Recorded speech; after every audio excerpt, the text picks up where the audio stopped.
उसी का नाम ऊर्जा है, वही शक्ति है, वही चेतन की धार है। और उस चेतन की धार को अगर हम नाम के सुमन के द्वारा, अभ्यास के द्वारा या ध्यान के द्वारा जब उसको दोनों आंखों के बीच में सुखमन नाड़ी में, जिसको तीसरा तिल कहते हैं, वहां पर उसको प्रकट कर लेते हैं, तो हमें जिसको हम कहते आए सुनते आए कि त्रिकालदर्शी हो गया। ये इंद्रियों से तो अभी की बात जान सकते हैं, आंखें अभी देखती हैं जो सामने है, भूत को नहीं देख सकती, भविष्य को नहीं देख सकती। लेकिन वो जब चेतन की धार वहां प्रकट हो जाएगी तो भूत की भी, भविष्य की भी, सूक्ष्म सी सूक्ष्म चीजों को भी वो जान लेगी, समझने की क्षमता उसमें है। वो ताकत है, वो ऊर्जा है, वो शक्ति है। बातों से नहीं मिलती, पुस्तकों में नहीं मिलेगी, करने से, अभ्यास करने से। क्यों कहा सबने, संतों ने बड़ा जोर दे के कहा कि जिस चीज को तुम खोजना चाहते हो वो तुम्हारे अंदर में है, तुम्हारे पास है, दूर जाने की जरूरत नहीं। रविदास जी कहते हैं, काव्य और कैलाश में जिसको ढूंढन जा, रविदास प्यारा राम तो बैठा घटके में। रविदास जी ने ये कही है। अपने हजूर परम संत ताराचंद जी ने कहा कि बाहर की जो आंख देखती ये सब झगड़ा झूठा है, अंदर की आंखों से देखो घट में खेल अनूठा है। मन माया की फिरे दुहाई, 5-25 ने लूटा है। ताराचंद भवसागर तिरगे सतगुरु सिर पर फूटा। सतगुरु को जिसने प्रकट कर लिया, सतगुरु से जिसने प्यार का नाता जोड़ लिया, जिसके ऊपर उन्होंने ध्यान लगा के और उनको सर्वस्व मान लिया, वो ऊर्जा का केंद्र हो गया। ऊर्जा इसीलिए कहते हैं गुरु से मिलती है, गुरु हमारा माध्यम है। जब गुरु को हम प्रकट कर लेते हैं तो वो ऊर्जा का केंद्र बन जाता है, और उस ऊर्जा के केंद्र से जितनी हमें किसी भी चीज की जरूरत हो वो सब पूर्तियां होती हैं। तो ये करनी का भेद इसीलिए बताया गया। लेकिन संतों की शिक्षा क्या कहती है कि उससे जरूरी चीज है इंसान का अपना खुद का जीवन चरित्र अच्छा होना चाहिए। और जीवन चरित्र में एक बात नहीं आती, जीवन चरित्र में अनेकों बात हैं, और वो तो अध्यात्म प्रेमियों के लिए तो सबसे जरूरी है। एक संसारी आदमी है जिसको ज्ञान नहीं, समझ नहीं, उसकी कोई मंजिल नहीं, कोई सोच नहीं है, और कोई उसका उद्देश्य भी नहीं है जीवन में आने का। ये शिक्षा भी संतों से मिलती है। अभी इसमें जो बताया गया वो संसार के पदार्थों की बातों की बात कही कि क्या मैं देख के दीवाना हो जाए। किन चीजों को देख के हम दीवाने होते हैं? वो चीज हमारे काम आने वाली नहीं है। जो हमारे काम आने वाली चीज है प्रभु का नाम है, उसका चिंतन है, उसका सुमन है, उसका ध्यान करना है, उसका भजन करना है। नहीं तो इस यात्रा में हम जो कुछ लेके आए थे गंवा के ही जाते हैं, साथ लेके कुछ नहीं जाते। तो संतों ने उसी चीज को पाने के लिए कितनी हमें शिक्षा दी। कहीं हम जाति पाति के चक्कर में फंस गए। रविदास जी नीची जाति के थे, नीची जाति के थे, कारण कई बताते हैं, ग्रंथ हमारे कहते हैं, महापुरुषों ने भी फरमाया है कि जीव अपने कर्म का फल पाता है, जैसा कर्म करता है वैसा ही इसको फल भोगना पड़ता है। कहीं उन बातों को मिथ्या कह दिया गया, कहीं सत्य कह दिया गया। ग्रंथों में किसी ने जो ग्रंथ की रचना की उन पर हम कितना विश्वास करते हैं, लेकिन जहां कहीं भी संतों की कोई बात जो हमारे विश्वास को दृढ़ करती है उसको सत्य ही मानना चाहिए। जो हमारे विचारों में खलबली पैदा कर दे, हमें भ्रम में डाल दे, उन बातों को मिथ्या ही जानना चाहिए। क्योंकि भक्ति हमेशा श्रद्धा विश्वास की है।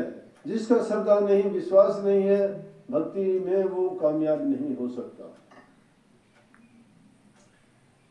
रविदास जी ने क्या कहा? रविदास जी के कहते हैं जन्म से पहले कि नीची जाति में पैदा होने का कारण ये था, गुरु रामानंद जी के शिष्य थे पहले जन्म में भी। पहले जन्म में शिष्य थे तो उनको भिक्षा के लिए रोजाना भेजते थे कि भिक्षा लेके आओ। अब भिक्षुक लोग, सेवक लोग या शिष्य जो होते थे वो गृहस्थियों से जाके उनसे भिक्षा लेके आते थे। उस भिक्षा को लेके जो भी आश्रम होते थे या डेरे होते थे या गुरु के स्थान होते थे उनमें जो भोजन प्रसाद पकाया जाता था उस भिक्षा से होता था। तो कहते हैं एक बार ऐसा समय लोग घर घर में जाके लेते थे, एक घर से नहीं लेते थे। कहते हैं एक दिन बारिश का टाइम था, रविदास जी जब भिक्षा लेने के लिए गए, वो गली में जब गए, निकलते ही थोड़ी दूरी पर किसी साहूकार का घर था, उस घर के सामने फिसल के गिर गए। उनके घर के जो आदमी थे उसको उठा के अंदर लेके गए। उनको पता था भिक्षा के लिए आते हैं, तो उनको कहे, लेकिन वो आदमी अच्छे नहीं थे। अब देखो, हमें शिक्षा साथ की साथ मिलती है। ये बात अकेली ना मानो कि इंसान जैसा अन्न खाता है वैसा मन हो जाता है। अन्न का दोष बहुत बुरा है। अन्न अगर हमने शुद्ध नहीं खाया है या अन्न जैसा खाया है वैसे ही हमारे विचार ख्यालात हो जाएंगे। अन्नमय कोश जिसका बिगड़ गया उसका जीवन बिगड़ जाता है। अन्नमय कोश जिसका शुद्ध है उसके सारे विचार भी शुद्ध हो जाएंगे। जिनको हेरा फेरी का, लूट खसूट का, रिश्वतखोरी का, ठगा बग्गी का खाने का होता है, मैं कहता हूँ सारी जिंदगी भीख मांगता फिरता है, उसका कभी पेट नहीं भरता। ऐसे अन्न खाने से उसके विचार कभी पवित्र और शुद्ध नहीं होंगे, क्योंकि उसका इतबार और विश्वास नहीं है किसी पर भी। अरे परमात्मा तो उस जिसका कोई वाली वारस नहीं होता उसको भी वो कोई ना कोई लत्ता कपड़ा और अग्नि दे जाता है, जो सड़क के किनारे भी मरा हुआ मिलता है। और ये जीवित नर चिंता करता है, इससे बेवकूफ और अज्ञानी कौन होगा। अकल का दिवाड़ा निकाल के इंसान पिटता है उस शायर की तरह से जो चौपड़ में खेलते हैं। ये काल के हाथों में एक खिलौने की तरह से नाचता है। कभी माया ने लूटा, कभी काम के लोभ में, कभी क्रोध के लोभ में, कभी लालच में, कभी स्वार्थ में, कभी दूसरी अनेकों चीज इसको इस दुनिया के झमेले में लूट और खसूट लेती है। जीव अपना सब कुछ गंवा के चला जाता है। क्या रहा इसके पल्ले? जो इंसान जीते जी, जिस इंसान ने अपना सब कुछ खो दिया, जिसको आदमी देख के खुश ना हो, जिसको देखने से उसके मन में विचार ही अलग पैदा हो। लेकिन जब किसी भले पुरुष को देखोगे तुम्हारा दिल खिल उठेगा। किसी निकम्मे आदमी को देखोगे जो धोखेबाज है, छल करने वाला है, कपटी लोग है, झूठा है, पापी है, दुष्ट आत्मा है, उसको देख के कभी खुश होगे क्या? नहीं होगे।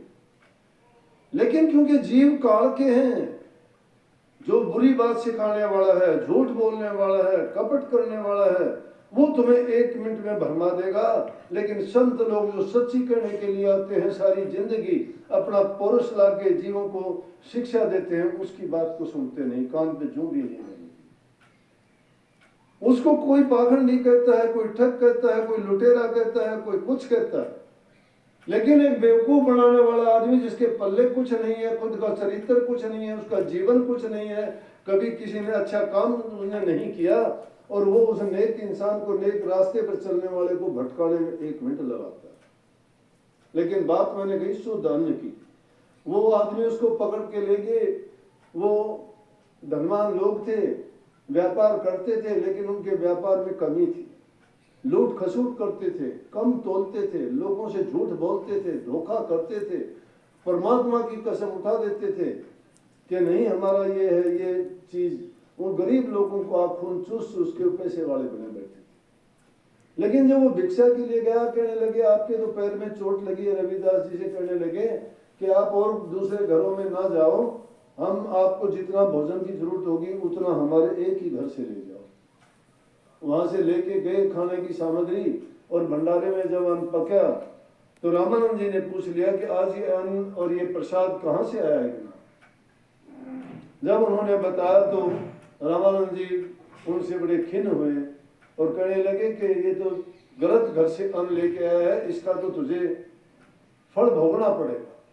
और कहते हैं उसके 2-3 दिन बाद ही रविदास जी का चोला छूट गया। के घर में पैदा हुआ, काटबांझला जाति, इलाहाबाद के आसपास रहने वाले थे। आज से 643 वर्ष पहले रविदास जी ने खुद माना और कहा, उन्होंने छिपाई नहीं। कहने लगे ओछी जाति ओछी पाती ओछा की सब हमारा, सतगुरु दया से ऊंच भये हैं कह रविदास हमारा। कि मेरी तो ऊंची जाति है ऊंची पाती है, जाति भी मेरी नीची है, नीचे लोगों में मेरा रहना है, जाति मेरी चमार की है, लेकिन गुरु की कृपा हुई, गुरु की शरण में गया तो मैं ऊंच भय गया, ऊंचा हो गया। और इसी बात को लेके कहने लगे कि जाति पाति का कोई सवाल नहीं है, जाति पाति जहां होगी वो बर्बाद कर देगी। सभी संतान उस प्रभु की हैं, उसके घर से आए हैं, वहां किसी के खून में कोई जाति का नाम नहीं है। खून को देखोगे एक ही खून, वही आपको नीची जाति में मिलेगा, वही ऊंची जाति में मिलेगा जो लोगों ने। लेकिन क्या हुआ कि नीचे घर में पैदा हुआ, 3 दिन तक कहते हैं अपनी माँ की चूंटी नहीं ली, दूध नहीं पिया। तो एक दिन अचानक रामानंद जी अपने आश्रम से उठते चल दिए। रामानंद जी गरीबों के गुरु थे, उनके दिल में कोई फर्क नहीं था। तो कहते हैं कि मन मर्जी जहां आती चल पड़ते थे, लेकिन संतों की मौज होती है, प्रेरणा सतगुरु की होती है। आज की एक छोटी घटना बताऊं कि अगर दिनोद से आते हैं तो ये तोशाम तक की सड़क खराब है। मैंने सोचा कि हम ढाणी माऊ से होके उस सीधे रास्ते निकल के और वहां से आ जाएंगे, लेकिन जब आश्रम से निकला पता ही नहीं, उस कच्चे रास्ते चढ़ लिया। मैं कहने लगा गलत आ गए, फिर मैं चलो ले गलत आ गए, रास्ते में कोर्ट में गाँव की थी, रोक के कहने लगी मुझे बीर न जाना, माँ जा बैठ जा, बिठा ली। इंसान की सच्ची भक्ति सच्ची लगन, उसकी लगन ये होगी कि मैं उसकी लड़की पे रखी यहाँ ये छपा, कहने लगी मुझे तो छपा जाना था, रास्ते में बात हुई, मुझे तो याद भी नहीं थी। ये साथ वाले कहने लगे कि बोले छपार जाना था लड़की के यहाँ, लड़की वो मेरा जमाई था गुजर गया, लड़की के पास जाऊंगी, कुछ दिन वो ऐसा ही था, शराब कबाब में फंसा रहता था, जीवन बर्बाद हो गया। तो बोली लड़की के पास जा रही हूँ, बोले बीन उतार देना। माँ बीन क्यों कहाँ जाएगी? तो बोली छपार जाऊंगी, मैं तो तेरे को छपार ही उतार देंगे। फिर छपार तक ले आए। जब छपार उसको उतार के आगे आए तो कहने लगे न्योला जी उस रास्ते हम कैसे जाते? न्योला इसका भाग जोर दे रहा था कि भाई मुझे जो है वहां जाना है, मैं तो उसको इंतजार करना पड़ता, खड़ी रहती। सच्ची लगन जिसकी होती है प्रभु उसके रास्ते सभी खोलता है। हमारा ध्यान होता ही नहीं है, ख्याल करते नहीं है कभी भी। अरे सच्ची पुकार करोगे सुनता है वो, उसको ऊंची आवाज देने की जरूरत नहीं। जो मुल्ला मस्जिद में जोर जोर से आवाज देता है, या आजकल जो मंदिरों में जोर जोर से लाउड स्पीकर लगा के आरतियां उतारते हो, वहां तक नहीं पहुंचती। उनके पास तो दिल की आवाज पहुंचती है, सोचने मात्र से वहां पहुंच जाती है। लेकिन दिल में अपने साथ हो तभी पहुंचती है। सच्चे दिल से की हुई पुकार कभी खाली भी नहीं जाती, सबकी सुनता है वो। जिसकी संतान दुखी हो, अगर वो चिल्लाती है, रोती है, कष्ट है, दुख है, क्या उसके माँ बाप उसकी बात नहीं सुनते? अपना सब कुछ सुख त्याग के भी उसको सुखी बनाने की कोशिश करते, चाहे उनको कुछ भी देना पड़े। लेकिन रामानंद जी की मौज थी, उनको भी कोई प्रेरणा हुई, वहां से चल दिए।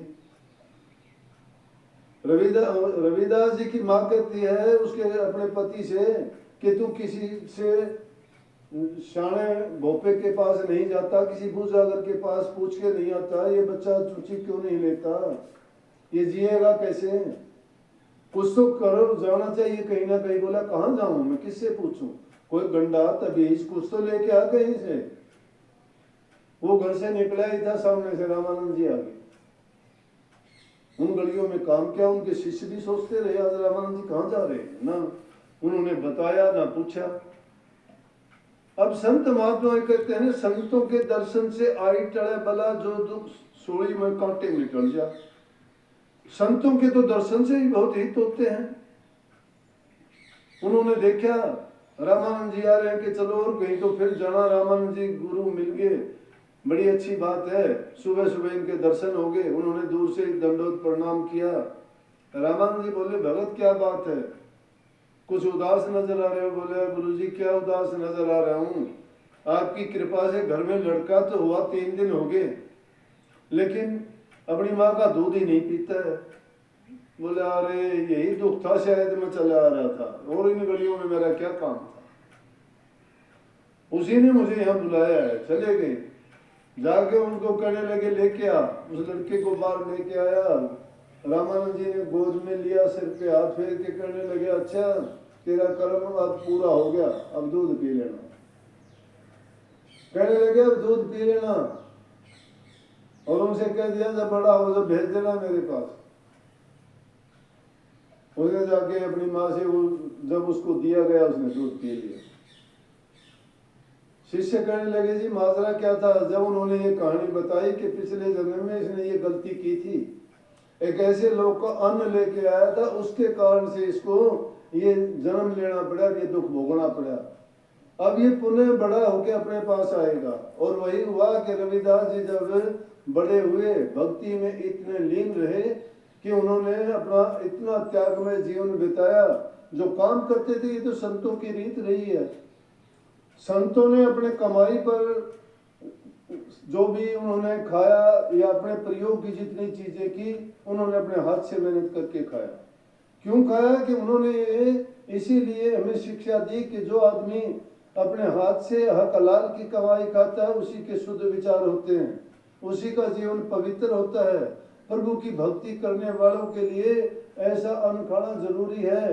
अगर वो दूसरी किस्म का अन्न खाता है जो दोषपूर्ण है, तो कभी भी उसका भजन नहीं बन सकता, कभी भी उसकी भक्ति में कामयाबी नहीं होगी।